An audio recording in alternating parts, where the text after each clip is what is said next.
He rose before the sun and walked to the center of the city, the way he had every morning since he was old enough to carry the stone himself.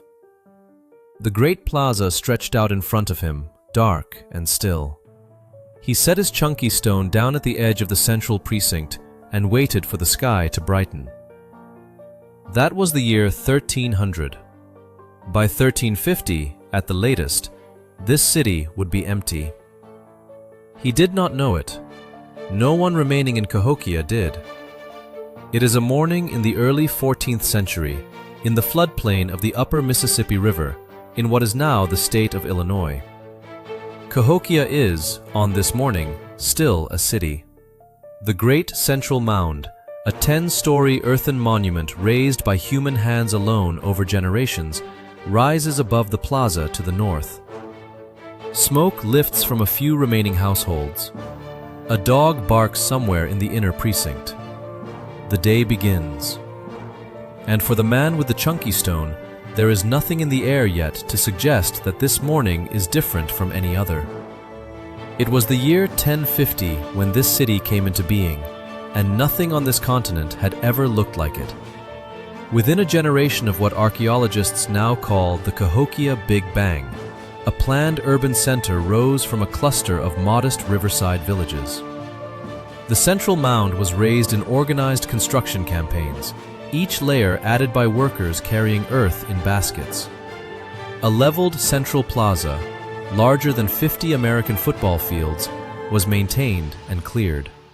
A circle of cedar posts, discovered in 1960 by archaeologist Warren Whittrey during a highway construction project, and now called the American Woodhenge, tracked the rising sun at each solstice. At its height, estimates by archaeologist Timothy Pocketat and other scholars place the population of Cahokia somewhere between 10 and 20,000 people, though the precise figure is still debated. That put Cahokia among the largest cities in the world at the time. The city traded across half a continent. Copper arrived from the Great Lakes. Marine shells traveled north from the Gulf of Mexico. Mica, chert, and stone tools came from quarries hundreds of miles distant. The city drew pilgrims, subordinate communities, and long-distance traders into its orbit. It was not a large village. It was a city, designed and maintained as such, organized around ceremony, hierarchy, and the reach of its political influence. The man with the chunky stone was born into the inheritance of 2 centuries of all of that. This is the part most people have never heard about, but that inheritance had been cracking since long before he was born. The first fracture is visible in the soil. Around the year 1200, archaeological layers at the Cahokia site record a catastrophic flood event. The Mississippi pushed back into the low-lying portions of the city, depositing a thick band of sediment that researchers have been able to date and examine. Stored grain rotted. Water sources were contaminated. Families who had lived on the floodplain for generations found themselves standing in water where their kitchens had been. The city survived. But the city that rebuilt itself in the years after was a different place from the one the river had found. The clock was already ticking. The people of Cahokia just could not hear it. In that same period, the city's wooden palisade walls were rebuilt and reinforced.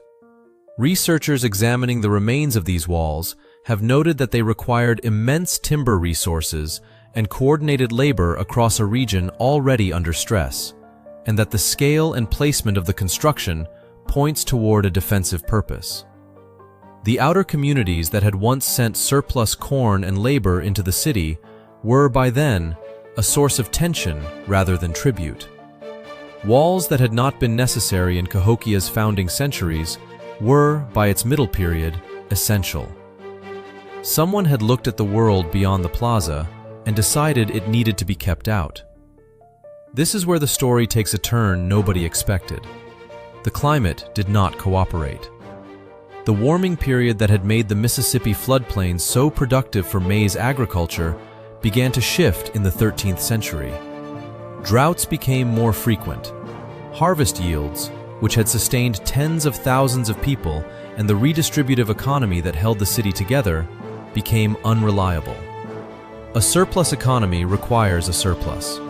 When the surplus failed, the grain stores shrank, the central authority had less to redistribute, and the agreement between the city and everyone who depended on it began to come apart. The flood had been a catastrophic shock. The drought was slower, and slower is worse. A slow disaster does not announce itself. It arrives as a bad season, then another, then a pattern that carries no name until it is too late to leave. Cahokia's leaders had perhaps a generation to adapt. They used it to reinforce the walls. But by the middle of the 13th century, the excavation record tells a quiet and specific story. Public monument construction slowed and then stopped. The scale of communal ceremonies contracted.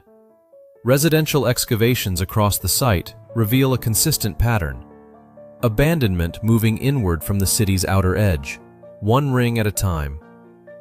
The neighborhoods farthest from the central mound emptied first, then the next ring, then the next. Each family that left made the city quieter for the ones who stayed, and the ones who stayed told themselves the same thing. They were wrong. The center of that world is documented in what archaeologists call Mound 72, a burial mound on the southern edge of the site, excavated beginning in 1967 under the direction of archaeologist Melvin Fowler. Within it, researchers found the remains of a single individual lying on a platform constructed from more than 20,000 marine shell disc beads brought from the Gulf of Mexico.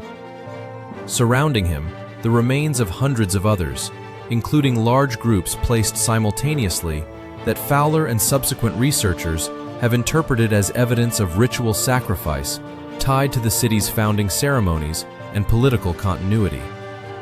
A man on a platform of 20,000 shell beads, surrounded by people who did not choose to be there.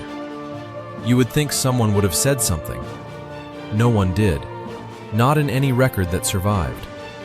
The same hierarchical structure that had organized an entire region into a functioning urban economy extracted a price in lives and labor. As long as the surplus held, the system maintained its center by force of abundance. When the abundance contracted, the center had only force left. And the families walking away from the outer neighborhoods were reaching a quiet conclusion. The authority at the heart of Cahokia no longer had anything left to offer them. The same organization that built this city was now the reason people were leaving it. Therefore, by the early 14th century, the population at the core of the city had contracted to a fraction of its peak. Estimates remain uncertain, and researchers disagree about whether the final abandonment came closer to 1300 or to 1350. The outer mounds were no longer maintained. The woodhenge posts had fallen and were not replaced. The palisade walls, rebuilt multiple times across the city's middle centuries, were left to rot. But this was not only Cahokia contracting. The broader network of satellite communities and subordinate settlements that had orbited the city for 2 centuries had been emptying for a generation before the core did. When the center finally gave way, there was no longer a periphery to absorb the displaced. The people leaving Cahokia in its final years walked into a landscape that had already stopped waiting for them. The version of this story preserved in popular histories does not often include where they went.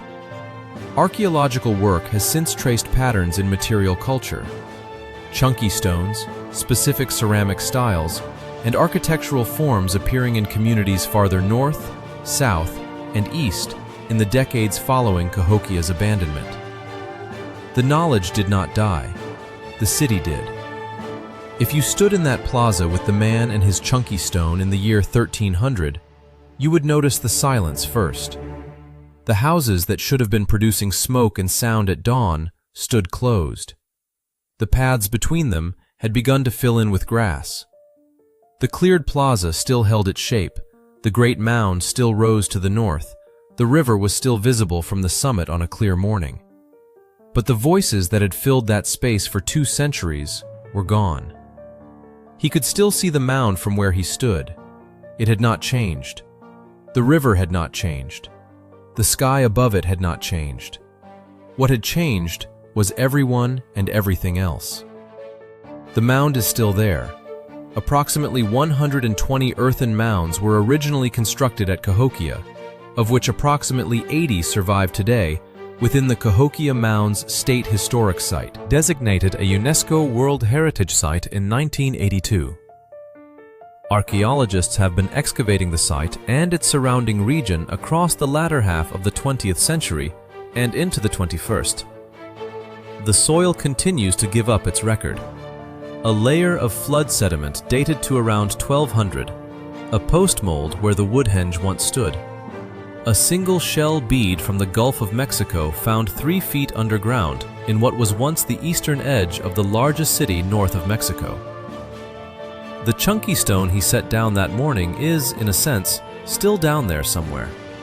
The last people in Cahokia held to one belief. A city this old, this large, this central to everything they had ever known, could not simply cease to be. They waited past the point where waiting made any sense. They would have looked back on that choice and understood exactly what it cost them. And then, one season, they were gone. What the 20th century excavations did not find was catastrophe. The record showed a gradual thinning of the occupation layer, and then nothing. Subscribe, and next time we spend the last morning somewhere else. The door stays open.